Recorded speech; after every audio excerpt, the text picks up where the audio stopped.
Salut tout le monde, bienvenue sur Always Geeks. Alors dans cette vidéo, Vincent porte son regard sur une de ses pièces préférées, soit Archeon. Si vous êtes nouveau sur la chaîne, on vous invite à vous abonner pour ne pas manquer nos prochaines vidéos. Et si vous aimez cette vidéo, n'hésitez pas à nous laisser un petit pouce en l'air, question de nous aider là, pour le placement de la chaîne par l'algorithme de YouTube.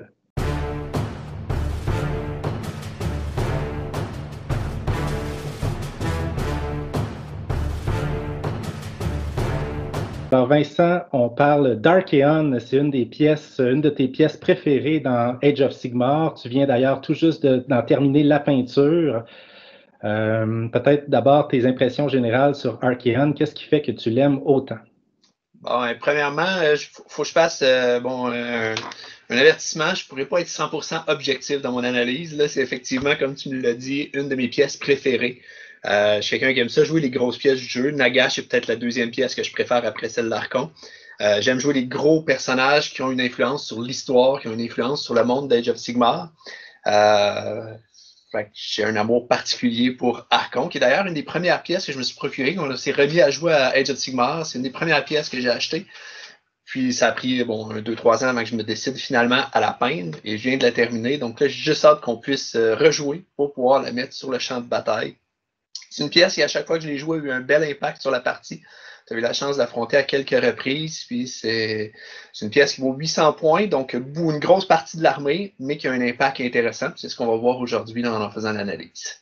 D'ailleurs, Vincent, tu soulignais que Archeon est un personnage qui a beaucoup d'impact sur l'histoire de Age of Sigmar. Est-ce que tu peux nous présenter brièvement qui est Archeon et quelle est sa place là, dans l'histoire de Age of Sigmar? Ouais, ben, Archon, c'est probablement le grand méchant de l'histoire d'Age of Sigmar.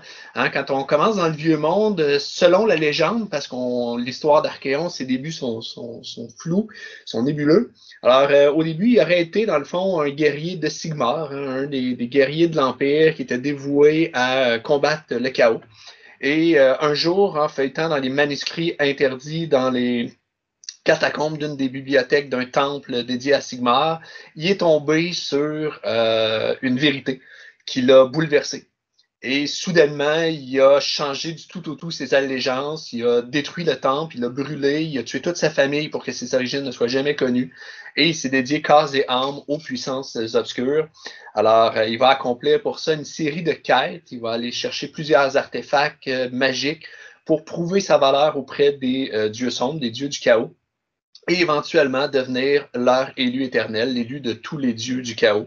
Ce ne sera pas le premier à réussir à obtenir les faveurs des 4 dieux, des 4 puissances sombres, mais ça va être celui qui va être le plus puissant.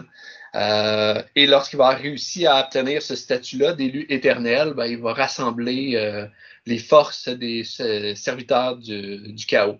Et il va, dans le fond, ravager l'Empire. Éventuellement, quelques années plus tard, il va même réussir là, à détruire l'Ancien Monde. C'est ce qui va donner lieu, dans le fond, à la fin de l'Ancien Monde et qui va permettre là, la naissance de l'âge de Sigmar. Donc, pendant l'âge de Sigmar, dans le fond, Sigmar va, dans les royaumes mortels, là, tranquillement rassembler à nouveau les mortels, recommencer à construire des civilisations. Les puissances du chaos vont avoir vent de ce qui se passe dans les royaumes mortels, vont tranquillement commencer à influencer les mortels, essayer d'en séduire ou d'en corrompre quelques-uns. Éventuellement, vont même déferler sur les royaumes mortels pour essayer d'encore une fois les subjuguer. Mais là, Sigmar va réussir à les repousser. Et lorsque les puissances du chaos ne réussiront pas à triompher, ils vont faire appel à leur plus grand champion, Archaon, qu'ils vont rappeler dans le fond et qui va mener la charge sur les royaumes mortels. Archaon va réussir, somme toute, assez bien. Il va faire en sorte que Sigmar lui-même soit obligé de fuir en Azyr, fermer les portes, et ça va être la domination du chaos. Et ce n'est que récemment, depuis que les portes d'Azyr se sont ouvertes et que Sigmar est revenu avec ses Stormcast Eternal, qu'il y a vraiment une lutte entre les deux. Mais on appelle ça l'âge de Sigmar à tort, parce qu'encore une fois, les royaumes mortels sont principalement sous la domination du chaos. Il y a juste quelques cités qui sont des cités de l'ordre, mais la majorité du royaume appartient à Archaon. Donc, c'est un peu le personnage. Archaon, j'ai mentionné qu'il suit les puissances démoniaques, qui est leur principal champion. mais il ne les sert pas. En fait, les puissances démoniaques servent Archaon plus que l'inverse. Il y a une relation tendue entre les deux. Hein. Archaon ne veut pas triompher pour faire triompher les puissances démoniaques. Il se sert d'eux pour avoir la puissance de triompher et de dominer lui-même. Fait que ça fait un personnage qui est intéressant. Un personnage qui a eu une influence immense sur l'histoire, puis qui est encore là, qui continue à mener la guerre là, contre Sigmar. Donc, ça, c'était la présentation brève du lore, donc de qui est Archaon. On pourrait en parler longtemps. D'ailleurs, on pourrait parler longtemps de Archaon dans l'ensemble. Il y a une multitude d'habilités. Il peut être joué aussi dans dans chacune des factions du chaos. Mais évidemment, comme on ne souhaite pas faire une vidéo de 3 heures, on va s'en tenir, Vincent, aux éléments qui te sont apparus les plus intéressants à propos d'Archaon. Oui, parce que comme c'est l'élu éternel, il y a les marques de chacun des dieux du chaos. Donc, il peut être joué autant en Slave to Darkness qu'en Khorne, en Slaanesh, en Nurgle ou en Tzeentch. Donc, effectivement, ça fait beaucoup de matière à couvrir. Donc, on va y aller plus à l'essentiel. On va parler de ce qui est le plus intéressant. Donc, si on regarde d'abord son War Scroll, sa charte d'unité, on voit que c'est quand même une bête impressionnante sur le plan du combat et de la durabilité. Donc, c'est une bête qui a 20 points de vie sur une sauvegarde à 3+, et on va avoir plusieurs moyens, tu vas en parler tantôt, de bonifier cette sauvegarde-là. Sur le plan du mouvement, on a un mouvement de vol de 14 pouces, une bravoure à 10, et quand on regarde son profil d'attaque, c'est impressionnant. Il y a son épée de Slayer of King qui a 4 attaques, qui touche sur du 2, blesse sur du 3, perforation de 2, 3 de dommages. Ensuite, on a sa bête qui a des attaques puissantes aussi, donc avec ses griffes, 2 attaques qui touchent sur du 2, blesse sur du 3, pénétration de 2, et c'est des D6 de dommages. On a la queue qui fait 2 D6 attaques à 3 pouces de portée, qui touche sur du 4, blesse sur du 3, aucune perforation, 1 dégât. Et les 3 têtes qui ont 6 attaques, encore une fois à 3 pouces de portée, et qui touchent sur du 3, blesse sur du 3, perforation de 1 et 2 de dommages. Donc, c'est quand même tout un combattant au corps à corps. Oui, mais si on regarde seulement son profil de combat, ça semble impressionnant. Il y a 4 lignes, mais somme toute, il fait seulement en moyenne 13 ou 14 blessures à une unité ayant une sauvegarde d'armure de 4+. Donc, pour une bête de 800 points, c'est pas si redoutable que ça. C'est vraiment pas un bon ratio. Mais ce qu'on va voir plus tard dans la suite du War Scroll, puis lorsqu'on va parler de ses diverses allégeances qu'elle peut jouer, c'est les nombreuses synergies qu'on peut mettre avec lui qui vont faire qu'il devient intéressant. Donc, si on regarde maintenant les habilités de sa charte d'unité, je les prends dans l'ordre où elles apparaissent. D'abord, il a l'armure de Morkor. Oui, ben ça va rajouter un petit peu à sa résistance, parce qu'en fond, c'est une armure qui va faire en sorte que sur 4+, il va ignorer les blessures mortelles. Puis sur un 6, il va même renvoyer la blessure mortelle à l'unité ennemie qui lui a infligé la blessure mortelle. Donc, on a un Feel No Pain finalement de 4+ contre les blessures mortelles, ce qui est vraiment bon, parce qu'on sait qu'il y en a beaucoup dans le méta à l'heure actuelle. Oui, c'est très bon. Vraiment très bon. C'est une belle protection. En fait, je pense pas que dans Age of Sigmar, il y ait moyen d'avoir une meilleure protection que 4+ contre les blessures mortelles, là, à ma connaissance. Pas à ma connaissance non plus. On a aussi la couronne de domination. Oui, ben, ça va donner +2 à la bravoure des unités alliées à 12 pouces de lui. Et ça va diminuer de 2 la bravoure des unités ennemies à 12 pouces de lui, ce qui est vraiment intéressant aussi. Ça fait que quand l'adversaire a des jets de Battle Shock à prendre, ben, il est à -2 pour les prendre. Tout à fait. Donc, c'est vraiment le bonus s'applique à toutes les unités qui ont le mot-clé chaos. Donc, c'est très large, là. On a aussi ensuite l'œil de Shirian. Oui, ben dans le fond, ça c'est tout ce que tu nommes là, ce sont des artefacts que Archon a conquis lorsqu'il a voulu gagner le titre de l'élu éternel. L'œil de Shirian, dans le fond, il donne une certaine préscience, il voit un peu dans le futur, et ça se traduit en règle par le fait que l'adversaire doit rerouler les 6 pour toucher Archon, ce qui est vraiment bon. C'est vraiment bon parce qu'il y a plusieurs unités qui font des blessures mortelles, par exemple, sur un 6 ou to hit, ou alors ça va être les Exploding Six qu'on appelle, hein, les six font double touche. Donc là, ça le protège de manière assez efficace là, de ce type d'attaque-là. Oui. Donc, on a aussi l'habilité The Ever Chosen, l'élu éternel.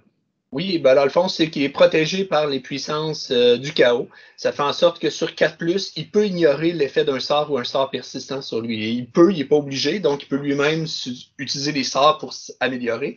Mais il peut décider d'ignorer un sort qui pourrait lui infliger une pénalité. Donc sur 4+, ça fait en sorte que pour l'adversaire, c'est pas tant tentant d'essayer de lancer des sorts sur Archon, parce que non seulement les sorts vont pouvoir être dissipés par Archon lui-même, qui est un magicien niveau 2, mais en plus de ça, si le sort passe, il y a une chance sur 2 qu'Archon puisse tout simplement l'ignorer.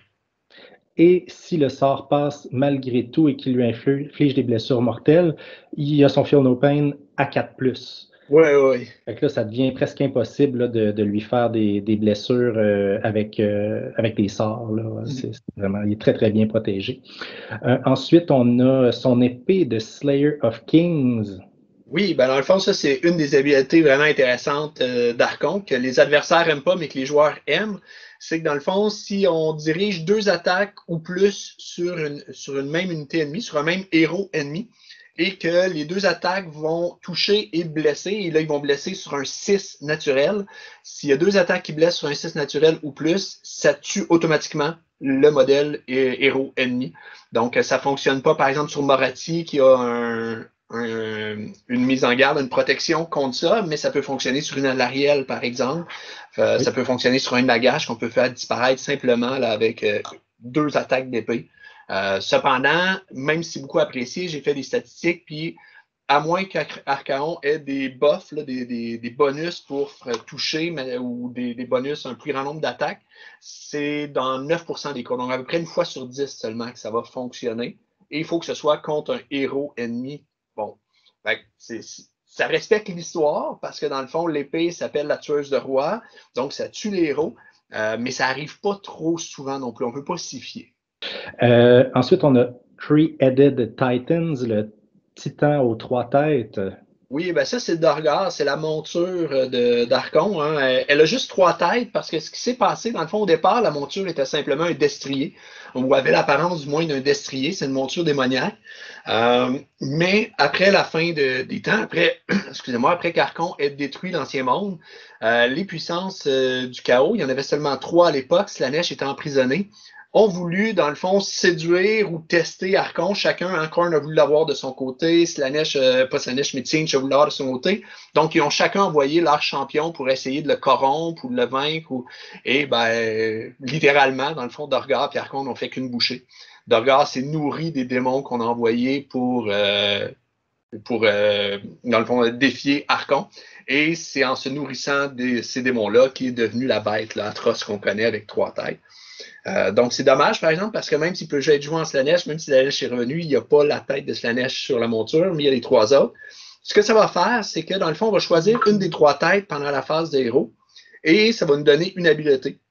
Donc, soit on va choisir une unité ennemie à 12 pouces, puis sur 3+, on va infliger des 3 blessures mortelles, soit on va tout simplement se guérir de D3 blessures, ou on va utiliser la tête de Tsinch qui va nous permettre de prendre un sort persistant de 18 pouces et de le dissiper automatiquement.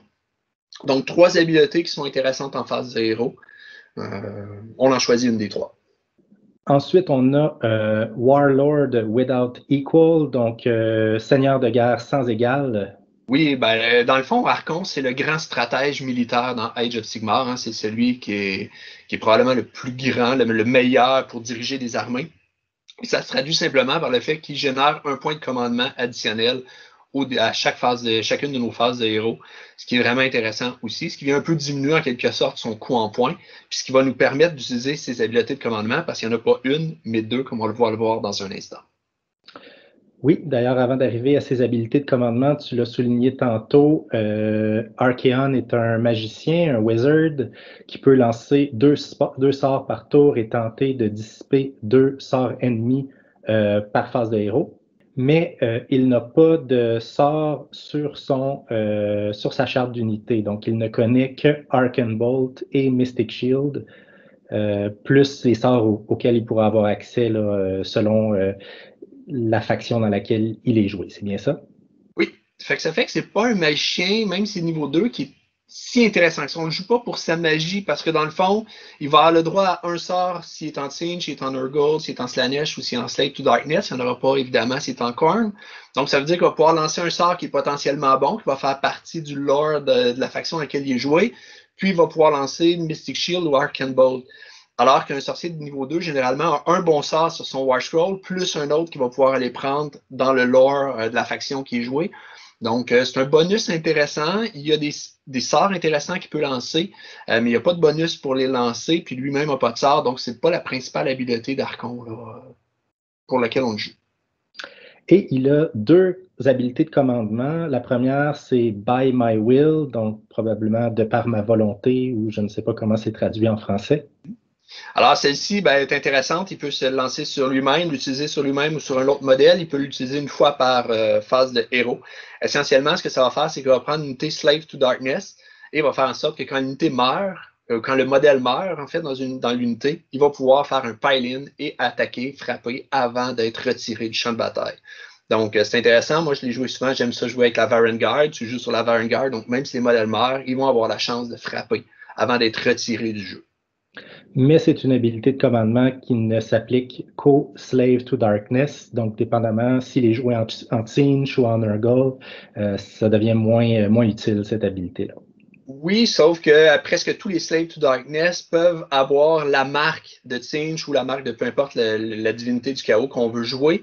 Donc, il est toujours possible d'inclure, par exemple, si on joue en Khorne, une unité de maraudeurs, puis d'utiliser l'habileté sur les maraudeurs, ou d'inclure une Varangard sur laquelle on va faire l'habileté.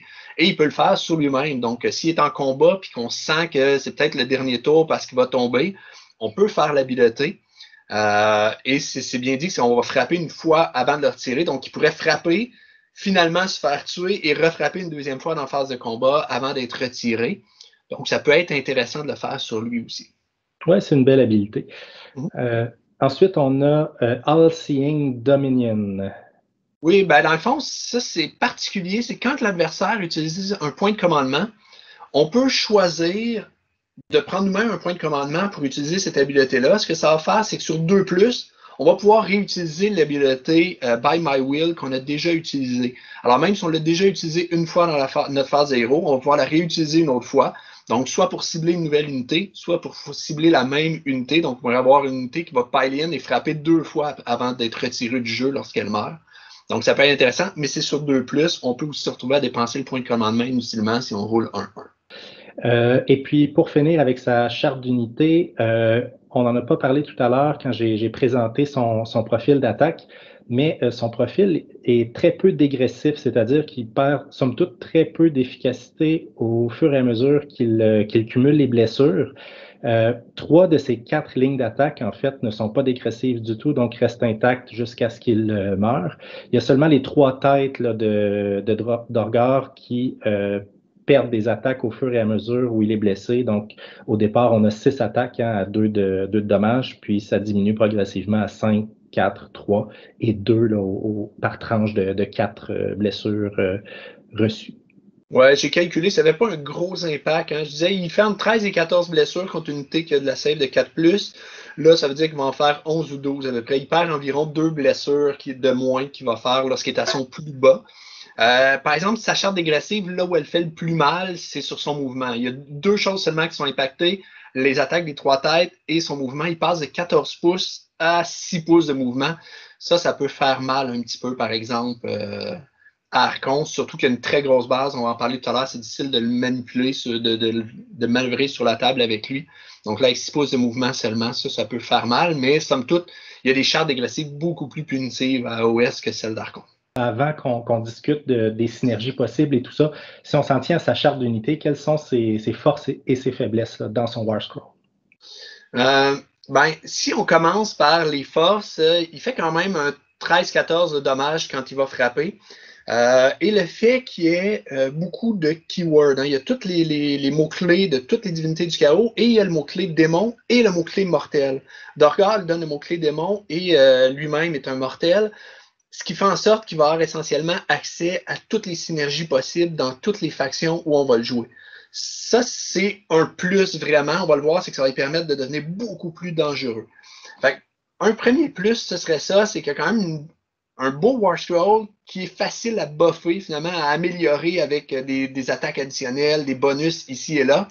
Et il y a les bons keywords pour pouvoir être amélioré, dans le fond, pour pouvoir profiter de toutes les synergies intéressantes qu'il y a dans le chaos. Fait que ça, c'est la première habileté. Deuxième habileté intéressante, on l'a dit, est quand même assez tanky. Hein. C'est 20 points de vie sur du 3+, avec une protection contre la magie, avec une protection contre les mortels, avec la possibilité de se guérir de D3 points de vie à chacune de ces phases de héros.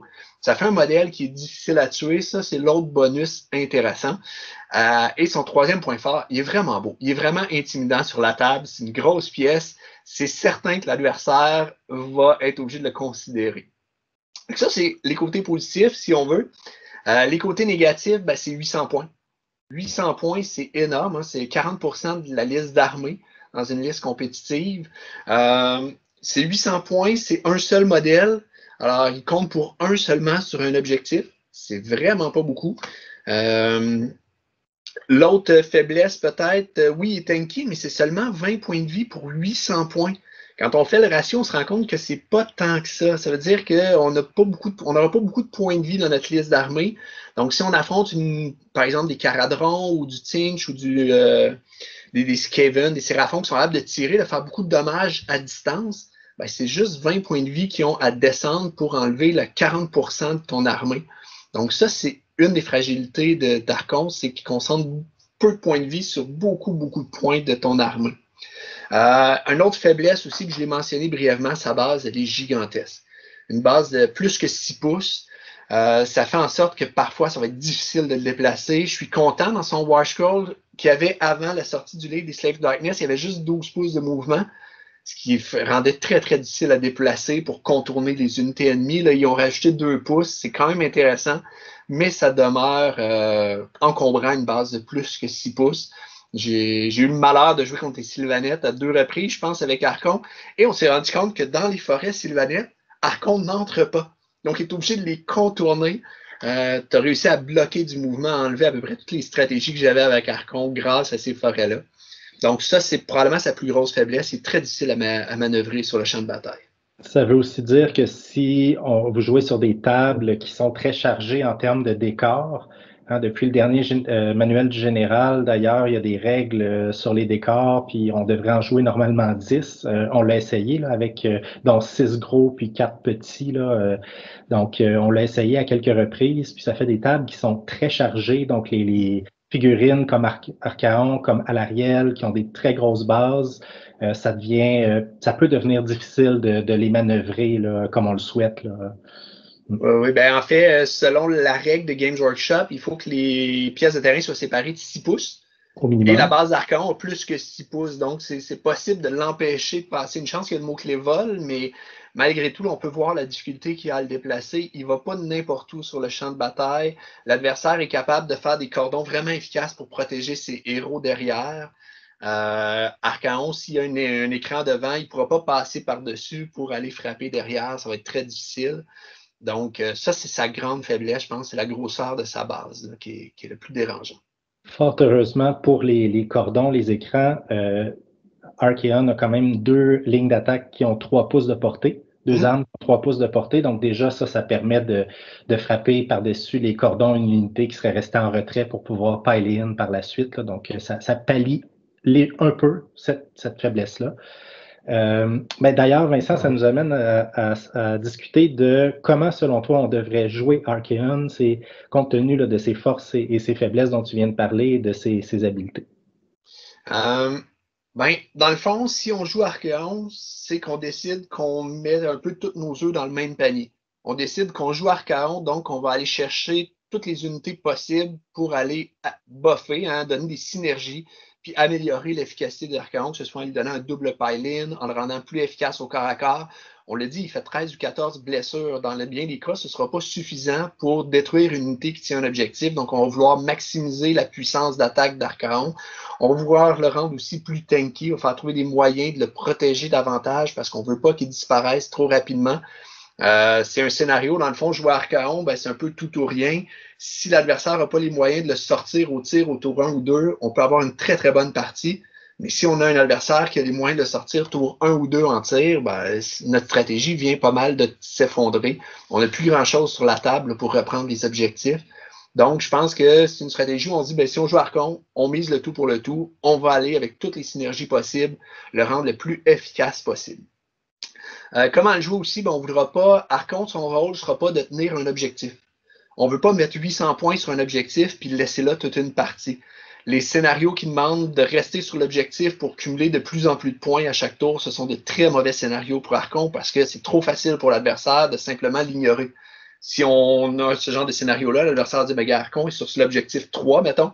Moi, je vais me concentrer sur le 1 et 2, je ne m'approcherai pas du 3, puis là, on avait joué une partie comme ça où là, je voulais pas trop me dégager de l'objectif parce que c'était, bon, on doublait les points à chaque tour qu'on restait sur l'objectif. Fait que ça fait que finalement, tu as juste pu ignorer Archon toute la partie, mais c'est 800 points, c'est beaucoup trop à laisser sur un objectif. Archon, c'est une unité de chasse de luxe qu'on va envoyer pour chasser le plus gros gibier qu'il y a sur la table, mais on veut qu'il se déplace, donc on va vouloir avoir autour dans notre liste des unités qui, elles, vont avoir pour rôle de tenir les objectifs, pendant qu'Archon se promène un peu partout puis fait le ménage. Le rôle d'Archon, c'est de faire tellement mal que l'adversaire ne pourra pas reprendre les objectifs, qu'on va garder avec des petites unités qui sont là simplement pour accompagner Archon, qui lui fait pas mal tout le travail dans notre liste. Oui, puis avec la possibilité de lui donner un double pile-in, tu vas en parler tantôt, il fait vraiment le travail. Là. Pour l'avoir subi à quelques reprises, c'est vraiment très, très fort le double pile-in. Ça fait qu'il passe à travers à peu près n'importe quoi comme unité. Comme anecdote, je pourrais raconter que j'ai chargé Archaon avec 6 Kurnot Hunters. J'ai frappé en premier, évidemment. Et ensuite, tu as fait un double pile-in, donc tu as attaqué 2 fois consécutives dans le même tour de combat avec Archaon, puis tu as tué les 6 Kurnot Hunters. Donc, c'est 30 points de vie sur une sauvegarde à 4+, que Archaon a passé, là, sans être particulièrement chanceux. Là, c'était stats. C'est stats, en fait. Contre du 4+, on va le voir avec tous les bonus qu'on fait, il peut faire beaucoup plus que 30 blessures à une unité de 4+. Il peut vraiment nettoyer là, une grosse horde qui tiendrait un objectif si on le booste comme il faut. Donc, Vincent, on y a fait référence déjà quelques fois dans la vidéo. Il y a différentes synergies possibles avec Archaon selon la faction dans laquelle il va être joué. Donc, on pourrait commencer par parler des synergies dans sa faction à lui, les Slaves to Darkness. Oui, alors on va parler des synergies. Évidemment, je ne parlerai pas des listes qu'on peut faire autour. Là, les gens choisiront là, selon leurs préférences qu'est-ce qu'ils vont mettre autour de lui. Je vais parler des unités qu'on va mettre pour maximiser l'impact d'Archaon sur la table. Et on va commencer avec les Slaves to Darkness. Je vais supposer qu'on le joue dans le Host of the Ever Chosen, qui est sa sous-faction à lui. Une sous-faction dans laquelle il doit être le général, mais dans laquelle il va gagner des bonus additionnels. Donc d'abord, avant de parler des bonus de satisfaction, ben, quand on joue en Slave to Darkness, d'emblée, on a un choix à faire. On peut lui donner la marque de Khorne, de Tzeentch, de Slaanesh ou de Nurgle, et chacune vont avoir des avantages et des désavantages. La marque de Khorne va lui donner une reroule des 1 pour toucher. Il touche sur 2+ avec ses meilleures attaques, donc c'est intéressant. Ça vient vraiment fiabiliser ses grosses attaques, celles de son épée puis celles des griffes de Dorgar. Et ça va lui donner +1 to wound, donc toutes ses attaques vont blesser sur du 2+ au lieu du 3+. C'est une belle façon de le rendre plus fort. Ensuite de ça, Slaanesh, lui, va lui permettre, il va avoir l'Exploding 6 quand il va toucher sur du 6 naturel. Et ça va lui permettre de rerouler ses jets de course et de charge, ce qui peut être intéressant. Ensuite de ça, Nurgle, lui, va lui donner sur des 6 naturels pour blesser, il va faire 1 de plus de dommages. Et il va lui donner un petit -1. En fait, il va infliger un -1 aux unités ennemies qui vont tirer sur Archon. Donc, c'est une façon de protéger Archon contre le tir, ce qui n'est pas négligeable, ce qui est intéressant. Et Tzeentch, de son côté, lui, c'est celui qui va le rendre le moins fort pour attaquer. Il n'y aura pas vraiment de bonus pour attaquer, mais il va permettre de rerouler les jets de sauvegarde de 1 d'Archon. Donc, c'est quand même intéressant. C'est pas négligeable. Ça le rend plus tanky. C'est un Mystic Shield gratuit. C'est un Mystic Shield gratuit, tout simplement. Ensuite de ça, quand on va jouer dans le Host of the Ever Chosen, donnez juste un instant, je vais tourner la page. Alors là, c'est Ever Chosen. Ce que ça va faire, c'est qu'en Slave to Darkness, la marque du général puis des héros va faire en sorte aussi d'être attribué, le bonus qu'ils reçoivent va être aussi attribué aux unités qui sont normalement à 12 pouces, entièrement à 12 pouces du héros du général. Dans le cas d'Archon, ben, sa bulle va être de 18 pouces quand il est dans le Host of the Ever Chosen. Donc là, une bulle de 18 pouces autour de lui, où toutes les unités qui ont la même marque que lui, par exemple, si c'est la marque de Khorne, vont rerouler les 1 pour toucher et vont avoir plus 1 pour blesser. Donc ça, c'est vraiment intéressant. Ensuite de ça, dans son host, il n'y aura pas de Battle Shock Test qui vont se prendre. Donc on peut jouer des gros blocs de 40 maraudeurs, les envoyer au combat, et peu importe combien il y en a qui meurent, il n'y a pas de test de déroute à prendre. Ensuite, il va gagner l'habileté Will of the Ever Chosen, ce qui va faire en sorte qu'on va pouvoir rerouler les jets pour toucher et les jets pour blesser de 1 contre une unité ennemie. Donc, Archon va désigner une unité ennemie sur le champ de bataille, n'importe où, il va dire, ben, cette unité-là, toutes les unités qui vont frapper dessus vont rerouler les 1 pour toucher et les 1 pour blesser. C'est une habileté intéressante. La seule chose que je reproche de cette habileté-là, c'est qu'elle vient, dans le fond, être redondante avec l'habileté de Khorne. Parce que la marque de Khorne donne la reroule des 1 sur les jets pour toucher, et l'habileté Will of the Ever Chosen donne la même habileté finalement de rerouler les 1 pour toucher. C'est ce qui fait qu'on va le voir, la marque de Khorne est peut-être un peu moins intéressante que celle de Nurgle ou de Slaanesh lorsqu'on joue en Slave to Darkness. Et finalement, ben, il va avoir l'habileté infâme qui est la prophétie noire d'Archon, d'ailleurs qui a été faquée parce que c'était beaucoup trop fort. On va rouler un dé en secret. On va regarder les résultats dans la phase de héros. Sur 1 à 3, on sait que c'est l'adversaire qui va prendre le premier tour dans le prochain round de bataille. Et sur 4 à 6, c'est nous qui va le prendre. La façon que c'était formulé dans le livre à l'origine, c'est qu'on pouvait choisir de révéler le jet de dé au round suivant ou non. Donc, si c'était 1 à 3 et que l'adversaire prenait le premier tour, mais qu'on ne voulait pas, on pouvait ne pas révéler le dé et prendre la chance sur un jet de dé normal de gagner le tour, ce qui faisait qu'on avait à peu près 75% de chance d'avoir le premier tour dans le round suivant.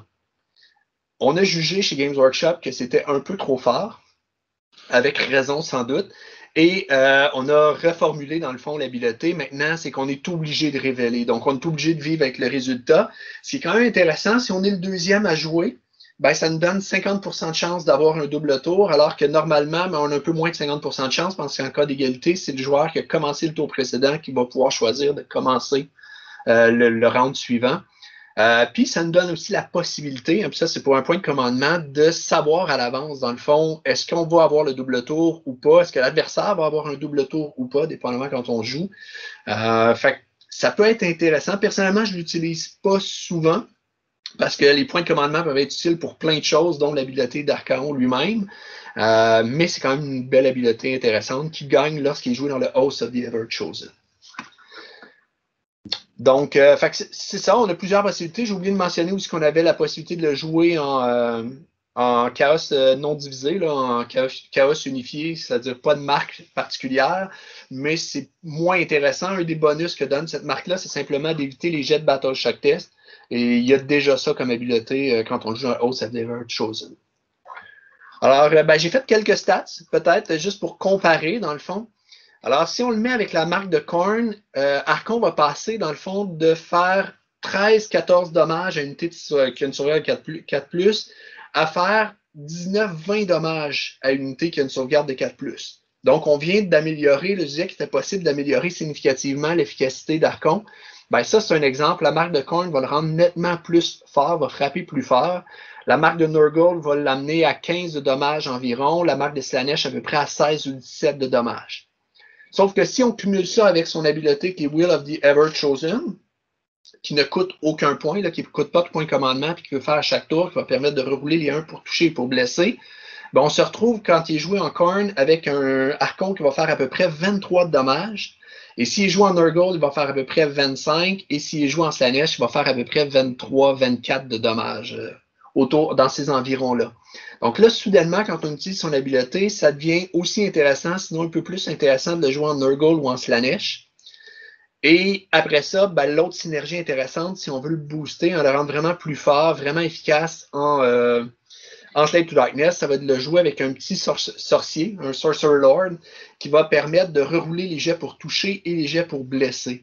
Donc, avec une marque, le Will of the Everchosen et l'habileté du sorcier.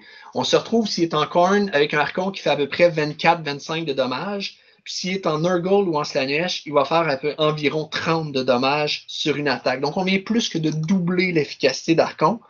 Avec une habileté, le Will of the Everchosen, qui est d'emblée qui lui est d'emblée donné dans la faction, et avec un Sorcerer Lord qu'on veut jouer de toute façon parce que son spell est vraiment très bon. Il va avoir accès à des bons spells aussi en Slave to Darkness. Donc, c'est pour ça que je dis, lorsqu'on cumule les synergies, il devient plus intéressant de le jouer peut-être avec la marque de Nurgle ou de Slaanesh. C'est là qu'il va cogner le plus fort. Avec 30 dommages, c'est monstrueux. Ça veut dire que, puis comme on disait tout à l'heure, sa charte dégressive est très peu punitive. Mm-hmm. Fait en sorte que si on charge Archaon, nos probabilités de le tuer en une seule charge sont relativement faibles. Et si on n'y arrive pas, il va tuer assurément ce qu'il a chargé. On l'a vu avec mes Kurnoth Hunters.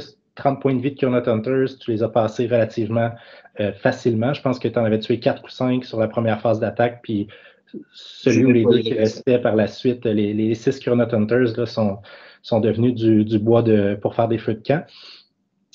Donc, vraiment, là, ça devient une bête qui est difficile à gérer sur le champ de bataille parce que tout ce qui s'approche de lui va mourir finalement.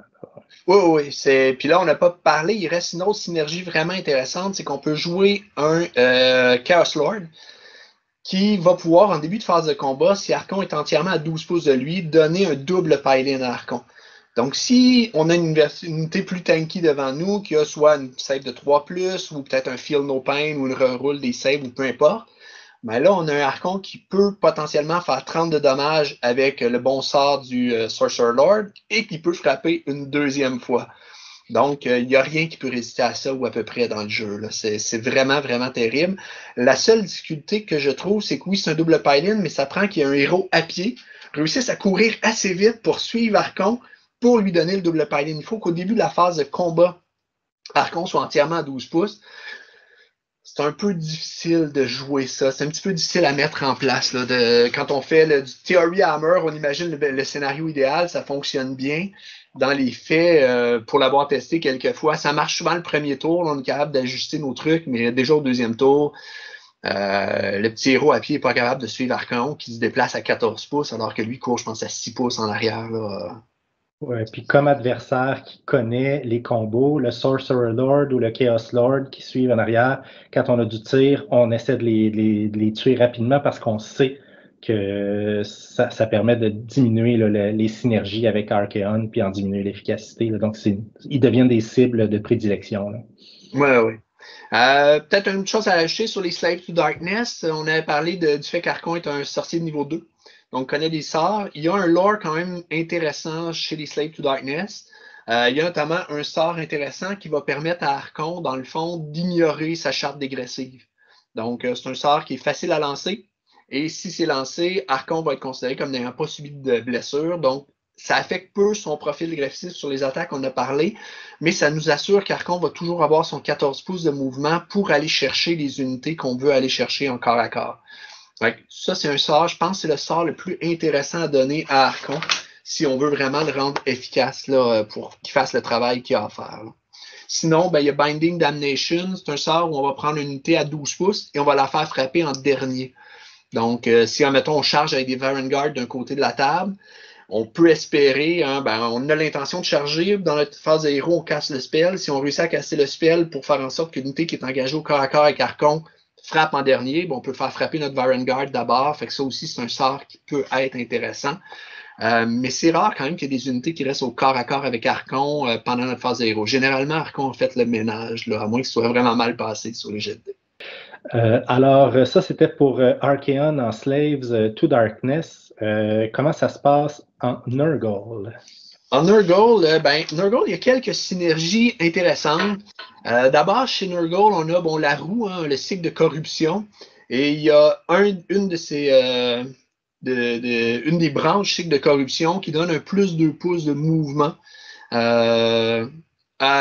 aux unités de Nurgle. Donc ça, c'est intéressant. On vient de passer le mouvement d'Archon de 14 à 16 pouces. Puis après ça, si on joue en plus l'arbre, le Ficunam Larma, lui, il permet de faire un run and charge avec une unité. Donc ça permet vraiment tour 1 d'envoyer Archon comme un missile. Il peut faire 16 pouces, arriver à 7 pouces de l'arbre. Bon, 16 pouces plus une course, donc à peu près 17-18 pouces. Il est proche de l'arbre. Et là, il y a une charge à peu près de 5-6 pouces, 7 pouces à faire pour aller atteindre l'adversaire qui s'est déployé à 24 pouces. Donc, on peut tour 1 faire une Alpha Strike avec Archon. C'est sûr que là, si on fait ça, l'adversaire va concentrer toutes ses forces pour essayer de tuer Archon, puis il pourrait y arriver. On pourrait se retrouver dans le scénario désagréable où tour 2, on a perdu 800 points de l'armée. Mais c'est une possibilité. On est capable de donner du mouvement à Archon. Sinon, dans le Wrath of the Ever Chosen, qui est le dernier supplément qui était sorti pour les Slave to Darkness, Nurgle est un vieux livre, il n'y avait pas de sous-faction.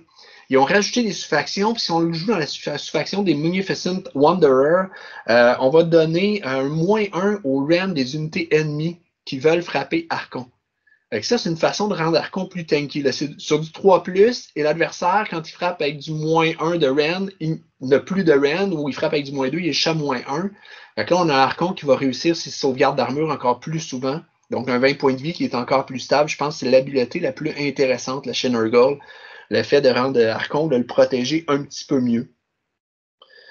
Sinon, évidemment, on a les habiletés intéressantes. Là. Par exemple, on peut utiliser un Great Unclean One ou utiliser un Glutkin pour lui donner une attaque additionnelle. C'est quand même intéressant parce qu'il va y rajouter à peu près 5 de dommages de plus qu'il va faire. Donc ça, c'est intéressant. La seule chose que je déplore avec ça, c'est que ça nous coûte un Great Unclean One à 320 points ou un Glutkin à 380 points pour aller donner une habileté. Ça commence à devenir très, très cher. On se retrouve avec 1000, 1100, 1200 points de notre armée concentrée d'un côté de la table pour rendre Archon plus efficace. C'est une synergie intéressante, mais qui coûte un peu trop cher. Sinon, on a l'Harbinger of Decay qui est intéressant, coûte moins cher, lui, puis qui va donner un Feel No Pain de 5+ à Archon contre les blessures régulières. Archon a déjà un Feel No Pain contre les blessures mortelles, mais on peut lui donner un Feel No Pain contre les blessures régulières. Donc, Nurgle, c'est intéressant. C'est vraiment pas ma faction préférée pour jouer Archon, mais on peut le rendre un petit peu, le protéger un peu des tirs. On peut le rendre un petit peu plus tanky. Puis, au besoin, peut-être lui donner une attaque de plus.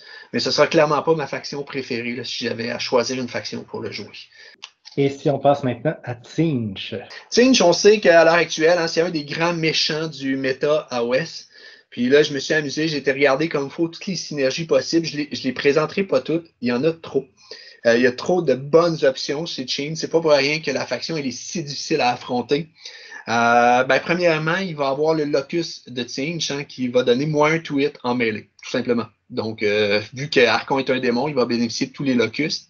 Alors, -1 to hit, c'est énorme. On sait l'impact que ça a. En plus de ça, il fait rerouler les 6 naturels. Donc, -1 to hit, puis il fait rerouler les 6 naturels de l'adversaire. Ça devient une très, très bonne synergie, là, un très bon combo pour le protéger. Ça va devenir difficile de le faire tomber en corps à corps. En plus de ça, chez Tzeentch, on a les Fate Dice. Au début de la partie, on va rouler 9 dés.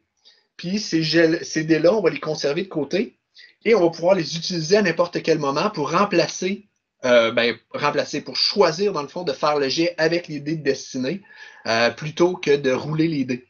Donc, si on a un double 6 dans nos dés de destinée au départ, on roule 9 dés, donc c'est pas improbable d'avoir 2 6 sur les 9 dés. On sait que du moment où Archon va pouvoir toucher 2 fois avec son épée qui touche sur du 2+, il va toucher 2 fois un héros. On peut prendre les 2 des 6 et dire, voici, c'est les 2 jets pour blesser, et ça élimine automatiquement le héros ennemi. Donc, si on est aux prises avec un gros héros, évidemment, sur un petit héros, ça ne vaut pas la peine. Archon va le tuer de toute façon avec les dommages qu'il va faire. Mais sur un gros héros comme Alarielle, par exemple, on tue automatiquement si on a réussi à rouler 2-6. Ouais. C'est très bon aussi contre un Frostlord sur Stonehorn qui a un Feel No Pain, tout ça, qui a peut-être des chances de résister un peu à Archaon, contre Nagash, contre Teclis, vraiment, là. Oui, c'est ça. L'adversaire nous voit rouler les jets de destinée, il voit qu'on a 2-6, puis il fait le pas bien. Là. Il se tient loin d'Archon tout le long. Il est obligé de tenir son héros très très loin parce qu'il sait que dès qu'Archon va y toucher, Archon va l'éliminer. Puis les Fate Dice aussi sont intéressants. Souvent avec les 4, les 3, on ne sait pas trop quoi faire. Archon, une save de 3+. Donc, puis il y a un -1 to hit aux adversaires. Bon, bref, si jamais il y a une attaque qui viendrait passer, on peut choisir de prendre un jet de dés de 3 ou de 4 pour éviter, pour réussir automatiquement notre sauvegarde d'armure. Donc, il y a là quelque chose de vraiment intéressant. Ensuite, ben, un peu comme Nurgle, à Nurgle, on avait dit qu'on pouvait projeter un peu Archon au tour 1. Ben, si on joue le Horst Arcanum, il y a un command trait qu'on ne donnera pas à Archaon, mais on va donner à notre autre héros, qui va faire en sorte qu'on va choisir des 3 unités flying, ça tombe bien, Archon a le keyword flying, et on va les faire bouger de 6 pouces après le setup. Donc, Archon avance de 6 pouces, avance après ça de 14 pouces, il est à 20 pouces de mouvement, il est à 4 pouces de la ligne adversaire, donc il y a une charge de 4 pouces à faire pour réussir à frapper dès le tour 1. Et là, on a après ça un paquet de synergies intéressantes. Par exemple, les agendas de Tsinch. Au début, je pense, si je ne me trompe pas, sur notre phase de héros, au début, on dit OK, ben, ce tour-ci, je veux réaliser tel agenda. On le révèle. Bon, par exemple, si c'est de tuer un héros ennemi et Archaon réussit, il va avoir +1 à son save roll pour le restant de la bataille. Donc, il va tomber à 2 plus de save roll le restant de la bataille. Il faut pour ça qu'il ait tué un héros, qu'on a annoncé qu'il allait tuer un héros, mais c'est clairement pas improbable qu'il réussisse à le faire. Il y a un autre agenda qui est Reckless Abandon aussi. S'il réussit une charge à 9 pouces de l'adversaire, il va gagner +1 attaque quand il va charger. Donc, il y a plein de petites habiletés comme ça qui sont intéressantes. Et évidemment, ben, il y a un paquet de spells aussi qu'il va pouvoir caster qui sont intéressants. Par exemple, Infusion Arcanum va lui donner +1 to hit et +1 to wound. Donc là, on a une marque qui est équivalente à son habileté. On a un spell qui est équivalent à son habileté, là, Will of the Ever Chosen, quand il est joué là, dans le Host of the Ever Chosen, des Slaves to Darkness. On a aussi Shield of Fate qui est vraiment intéressant. C'est un casting value de 6. Puis tant qu'on a 4 dés destinés ou plus dans notre pool, il va rerouler ses jets de sauvegarde. Donc on a un Archon qui potentiellement peut avoir du 2 plus de jets de sauvegarde, qui va rerouler ses jets de sauvegarde. Ça devient à peu près impossible à tuer. Il est encore plus tanky, j'ai l'impression, en Tsinch qu'en Nurgle. C'est là qu'il va être le plus tanky, c'est là qu'il va être le plus difficile à tuer, mais heureusement, c'est pas là qu'il va avoir les meilleures synergies pour cogner le plus fort. La vérité, c'est que probablement qu'un joueur Tsinch ne voudra pas jouer Archon parce qu'il y a d'autres unités meilleures à jouer, il y a d'autres stratégies meilleures que jouer Archon en Tsinch, mais si on veut un Archon qui ne mourra pas, c'est probablement la meilleure place pour le jouer, c'est en Tsinch. Alors, on pourrait peut-être passer à Slaanesh, celui dont Dorgar n'a pas de tête, n'a pas mangé de démon. Oui, mais on a quand même le keyword, c'est intéressant, non seulement le keyword Slaanesh, mais on a le keyword Hedonite aussi, ce qui nous permet vraiment de profiter de toutes les synergies. Et même s'il n'y a pas le keyword, si on regarde comme il faut le bouclier ou la plaque sur le corps d'Orgar, on voit que le symbole de Slaanesh est là. Donc, on peut très bien jouer en Slaanesh. Alors ici, on va gagner le locus de diversion, qui est simplement sur un 5+, on va faire en sorte qu'une unité ennemie, au début de la phase de combat, on va faire ça. Sur 5+, l'unité ennemie va frapper en dernier, va frapper à la fin de la phase de combat. Encore là, on sait dans la Activation War à quel point c'était bon ces habiletés-là. Évidemment, ils ont été nerfés. Au début, c'était sur du 2+, que les Greater Demon le faisaient. Là, ça a tombé sur du 3+. Les unités régulières comme Archon, c'est du 4+, sont tombées sur du 5+. Mais on a une chance sur 3 que l'unité avec laquelle on est engagé frappe à la fin de la phase de combat.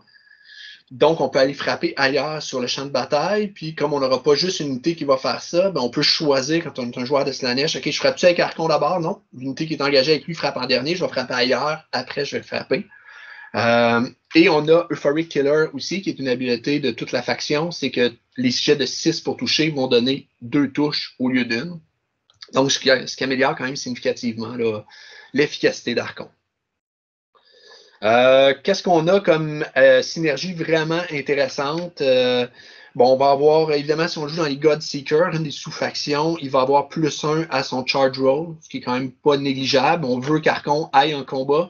Si on peut fiabiliser ses charges, on augmente les probabilités que ça arrive. C'est intéressant. Il y a un spell aussi qu'on peut lui donner qui lui permettrait... Ah non, c'est un spell des Greater Demon, mais un Greater Demon pourrait avoir un spell qui lui permettrait de gagner D3 points de vie. Archon lui-même en gagne D3. Là, s'il gagne 2 D3 dans une phase de héros, ça veut dire 4 points en moyenne.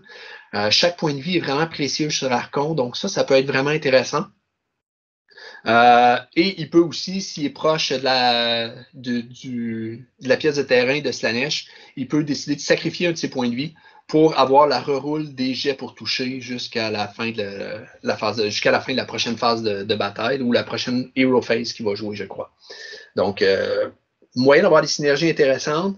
La synergie la plus intéressante, ben, ça va être avec un autre Keeper of Secret qui va lui donner un deuxième pile-in dans la même phase de combat. Ça, c'est intéressant, mais encore une fois, c'est la même critique que j'ai faite quand on était avec Nurgle. Un Keeper of Secret, c'est 380 points. Ben, ça veut dire qu'il faut avoir Archon plus un autre 380 points qui l'accompagne de pas trop loin pour lui donner un deuxième pile-in. Ça commence à faire beaucoup de points du même côté de la table. On a plus que la moitié de nos points d'un côté de la table. Fait c'est intéressant, mais c'est pas l'option que je préférais. Je trouve que ça coûte beaucoup trop cher pour le faire. Fait que Slaanesh, intéressant, mais c'est pas encore ma faction préférée. Et on a finalement Khorne. Ouais, ben là, je suis vendu. Je sais que je suis pas objectif, mais ça va être ma faction préférée. Je vais essayer de vous expliquer pourquoi. Je pense qu'il y a des bonnes raisons pourquoi on devrait préférer Khorne. Je pense que c'est la faction qui nous permet à la fois de booster le plus les attaques d'Archon et à la fois de le protéger aussi. Alors, comment ça va se faire? Ben, d'abord, si on regarde comment jouer, bon, d'emblée, le locus qu'on va avoir avec Khorne, on va rerouler les 1 pour toucher. Comme les deux grosses attaques d'Archon sont sur du 2+, ben, rerouler les 1, on l'a vu en Slave to Darkness, c'est efficace, ça va lui donner un beau bonus. Ensuite de ça, ben, la vraie raison pour qu'on veut le jouer en Khorne, c'est qu'on va le jouer dans la sous-faction qui va nous permettre, les Reaper of Vengeance, d'avoir un double pile-in consécutif. Et là, ça veut dire qu'on va frapper 2 fois avant que l'adversaire ait frappé. Avec un Archon qui va probablement en Khorne, on va être capable de l'amener à 20-24 de dommages à peu près par round. Il va passer tout ce qui va toucher, tout simplement. C'est en moyenne, c'est du 40 dégâts contre un adversaire qui a une sauvegarde à 4+, là, 40 et plus, avec le double pile-in consécutif. Donc, c'est monstrueux. C'est complètement monstrueux. C'est vraiment, vraiment dangereux. Là. Ça va vraiment faire très, très mal. Puis là, ce qui est intéressant, c'est que contrairement à Slaanesh ou au Slave to Darkness, c'est Archaon lui-même, comme démon, qui se donne cette habileté-là. Donc là, Archaon n'a pas besoin d'avoir un babysitter. Il n'a pas besoin de quelqu'un avec lui pour lui donner l'habileté. Il peut être tout seul de son côté de table et il va se donner l'habileté de faire un deuxième pile-in consécutif. Puis consécutif, c'est encore plus fort aussi. Ça fait que l'adversaire, bon, s'il y a une grosse horde devant nous de 30 adversaires, par exemple 30 petits modèles, Archon en tue 15 sur la première charge, en supposant qu'il n'y a pas d'attaque additionnelle, tout ça, il va en tuer à peu près 15-16 sur la charge. Les autres auraient pu riposter en Nurgle ou ils auraient pu riposter en Slaanesh parce que l'attaque n'est pas consécutive. Mais en Khorne, on refrappe une deuxième fois. Il ne restera pas grand-chose derrière. Comme tu disais, c'est à peu près 40 dommages. 40 dommages, ça, c'est si on a la grande bannière qui va donner plus une attaque. D'ailleurs, on peut peut-être parler de ça. C'est qu'il y a beaucoup de pièces intéressantes, d'unités intéressantes chez Khorne qui donnent des bonus. La grande bannière de Khorne, elle est intéressante parce qu'on va la jouer à peu près peu importe les unités qu'on va jouer, on va vouloir donner plus une attaque à nos unités. Si on les joue en Gore Pilgrim, c'est dans un rayon suffisamment large de 24 pouces. Donc, on sait qu'on va aller atteindre là, notre Archon qui est à l'autre bout de la table. On va réussir à lui donner le bonus de plus une attaque. Puis plus une attaque, ben, ça va y gagner à peu près 4 ou 5 dommages de plus qu'il va faire. Donc, sur un double pile-in, ça va faire 8 à 10 dommages de plus. Donc, on veut jouer une grande bannière. On veut jouer des Slaughter Priests qui sont parmi les meilleures unités de Khorne. Ben, il y a un des Slaughter Priests qui va donner plus 1 à la sauvegarde d'armure de Khorne. C'est sûr que c'est une prière, on n'est pas sûr de la réussir, mais comme c'est une prière sur du 4+, qu'on se tient à proximité de notre altar, donc on va rerouler la prière, on a 75% de chance de la réussir, et l'adversaire ne peut pas dissiper la prière. Donc on se retrouve avec un Archon qui va être à 2+ de save, une attaque additionnelle avec la grande bannière, et si on veut faire de l'overkill, on a un autre Slaughter Priest qui peut lui donner +1 to hit. Je pense que c'est de l'overkill parce que les deux grosses attaques d'Archon touchent déjà sur du 2+, fait que ça n'améliore pas beaucoup son efficacité en combat, un +1 to hit, mais comme on va vouloir le jouer peut-être pour donner le bonus à un Bloodthirster qui va être de l'autre côté de la table, si jamais on a un adversaire qui a beaucoup d'unités qui peuvent donner un -1 to hit à Archon, ben là peut-être que le +1 to hit va être intéressant pour pas qu'il s'affaiblisse. Donc, en Khorne, on a un paquet de synergies. Je sais aussi qu'il y a des gens qui aiment bien jouer le Bloodstalker qui va fouetter Archon. D'ailleurs, j'aime toujours l'image d'un petit héros qui fouette Archon pour dire « Ok, va plus vite, charge ». C'est clairement un personnage qui ne tient pas à la vie. Je sais qu'il y a beaucoup de gens qui aiment ce petit personnage-là avec Archon. Je l'ai lu sur les forums. C'est intéressant, sauf que la bulle du Bloodstalker est de seulement 8 pouces. Fait que, ce que le fait le Bloodstalker, c'est qu'il va donner +3 pouces à la charge d'Archon et il va lui permettre de rerouler les one roll d'Archon. Ce qui est vraiment intéressant, si on a un 6 pour One Day avec notre épée, on peut décider de tout rerouler pour espérer le deuxième 6. C'est intéressant, sauf que je trouve que c'est une synergie qui marche seulement au tour 1. C'est encore une fois, c'est comme avec le héros en Slave to Darkness. Après ça, le petit personnage avec son fouet va avoir de la misère à courir derrière pour suivre Archon, puis réussir avec sa boule de 8 pouces à donner l'habileté à Archon. Fait que pour moi, c'est un one-trick pony. Là. Ça marche là au début, mais après ça marche plus. Donc, en fait, je pense que ça marche seulement au tour 1 parce qu'il peut juste fouetter une fois Archeon. Après ça, il a été mangé, tranché en deux. C'est clair, hein? Chez les Slave to Darkness et chez tout le chaos en général, on craint généralement plus Archon qui est de notre côté que les adversaires. C'est pas vrai quand Archon dit vous avancez puis vous reculez pas, ça fonctionne. Fait que ça, c'est un personnage que je ne pas tant à jouer avec Archon. Je préfère les Slaughter Priests puis la Grande Bannière qui sont vraiment intéressants. On a aussi un Bloodthirster qui peut donner un pylon de 6 pouces à Archon au besoin. Encore là, ben, même critique, c'est quand même 270 points pour accompagner Archon, mais on voit qu'il y a beaucoup de synergie. Et dernier point intéressant en Khorne, ben, en Khorne, on a en plus la possibilité d'avoir des Blood Points. Ben, les Blood Points, ce qu'ils peuvent faire, notamment, là, il y a plein d'habiletés, je ne les mentionnerai pas toutes, mais une des habiletés intéressantes, c'est que dans la phase de l'adversaire, on peut faire charger Archon. Si Archon est à 12 pouces de l'adversaire, on peut le faire charger. Donc, on sait qu'une des stratégies de l'adversaire quand on joue Archon, c'est de se tenir le plus loin possible d'Archon puis de le laisser tranquille. Fait que si l'adversaire essaie de se dégager d'un combat ou veut aller charger ailleurs, on peut, avec quelques Blood Points, décider, OK, ben moi, je prends le Blood Point puis je te charge à ta phase de héros, ce qui peut être embêtant. On peut faire frapper Archon dans une phase de héros, la nôtre ou celle de l'adversaire, c'est une autre utilisation des Blood Points. C'est une grosse bébite qui va aller faire un 15-20 dommages. Alors, dans la phase de héros, ça peut être intéressant pour le dégager. Admettons qu'il n'aurait pas réussi à tuer tout ce qu'il y avait devant lui, ce qui peut probable, mais ça peut arriver. On réussit à nettoyer pour qu'après ça, Archon puisse charger, ou on frappe pendant la phase de héros de l'adversaire avant qu'il puisse se désengager du combat. Fait il y a vraiment des habiletés intéressantes.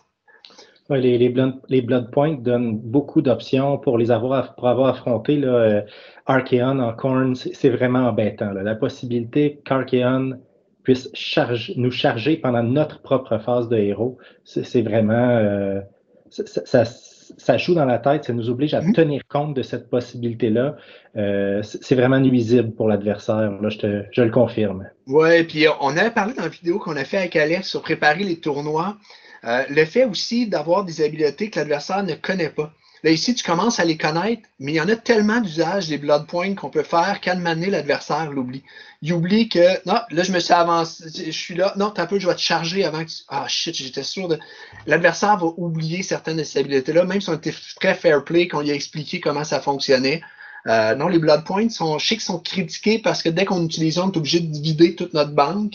Les gens apprécient pas beaucoup cette mécanique-là. Mais moi, je trouve qu'il y a beaucoup de choses intéressantes à faire, surtout lorsqu'on joue une grosse pièce, une unité vraiment solide, impactante comme Archon.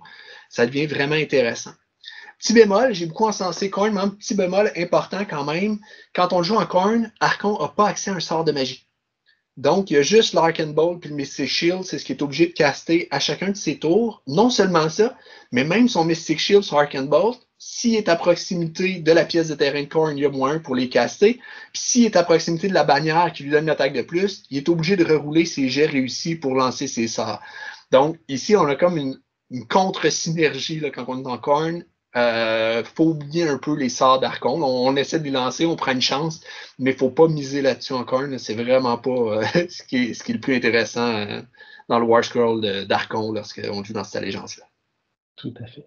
Mais ma question suivante, on a peut-être déjà des éléments de réponse, c'est finalement, quel est ton verdict? Hein? Quelle est la meilleure faction pour jouer Archeon? Écoute, moi j'hésiterais entre deux. Je pense que Khorne est la faction qui est la plus intéressante pour le jouer. C'est pas là qu'il va cogner nécessairement le plus fort, mais vu qu'il y a le double pile-in qui se donne lui-même, je pense là d'emblée, ça fait qu'il frappe plus fort que dans toutes les autres factions. Fait que je pense que c'est là que c'est le plus intéressant de le jouer. Sinon, j'aime quand même le jouer en Slave to Darkness. Je sais que c'est pas la faction considérée comme la plus forte, mais c'est le fun de le jouer dans sa faction à lui. Il gagne quelques habiletés de plus. Les marques qu'on va lui donner, que ce soit celle de Nurgle ou Slaanesh, lui donne toujours 2 bonus parce que c'est lui le général. Fait que j'aime aussi en Slave to Darkness le jouer. Je pense que ma priorité serait de le jouer en Khorne. Je voulais le jouer compétitif. Mais pour avoir du plaisir en Slave to Darkness, puis jouer avec les Varanguard qui l'accompagnent, ça fait très très fluff. Hein, ça va très bien avec l'histoire. C'est peut-être pas la liste la plus optimale, mais c'est une liste qui est le fun à jouer. C'est une liste qui cogne vraiment vraiment fort, qui est super violente, qui a ses mauvais match-ups, qui va être détruite au tir facilement, mais qui peut être vraiment intéressante à jouer. Tu as fait référence au compétitif. Est-ce que Archaon est jouable en compétitif selon toi? Oui, la réponse est oui. Hein. On a vu certaines listes avec Archon bien faire dans des tournois. Nous-mêmes, au Grand Clash cette année, le joueur qui a le mieux réussi dans le chaos, c'est un joueur qui jouait Archon en Khorne. Fait que oui, c'est jouable. Maintenant, c'est pas fiable. Il va y avoir des très mauvais match-ups contre lesquels, dans le fond, la partie va être perdue tour 1 ou 2 parce qu'Archon va être disparu sans avoir fait quoi que ce soit. Je pense que c'est un adversaire, là, le nom m'échappe, mais que j'ai affronté, un joueur Séraphon, qui me racontait là, avoir tué en un tour avec ses salamandres, un tour de tir, il avait réussi à passer les 20 points de vie d'Archon. Fait que c'est pas fiable. Ça veut dire qu'il va y avoir des parties comme ça. Il faut accepter. Quelqu'un qui aurait joué en tournoi avec Archon puis qui après ça serait un peu frustré ou déçu que Archon soit mort tour 1, tour 2. Sur un tournoi de 6 parties, je pense que c'est immanquable. À un moment donné, il y a une partie où ça va mal aller. On va mal rouler, où l'adversaire va avoir du bon tir, va réussir à le concentrer. On va tout simplement perdre Archon. Puis à partir de ce moment-là, on vient de perdre 40% de notre liste. On vient de perdre ce qui est la pièce la plus impactante. Ça va être difficile de remonter la pente là, si ça arrive trop tôt dans la partie. Je pense que c'est Romain Gosselin-Delort qui avait descendu Archaon avec ses salamandres. Ouais, c'est ce qui me comptait là, pendant la partie. On a eu bien du plaisir à jouer ensemble, puis il me racontait ça, qu'il l'avait sorti en un tour.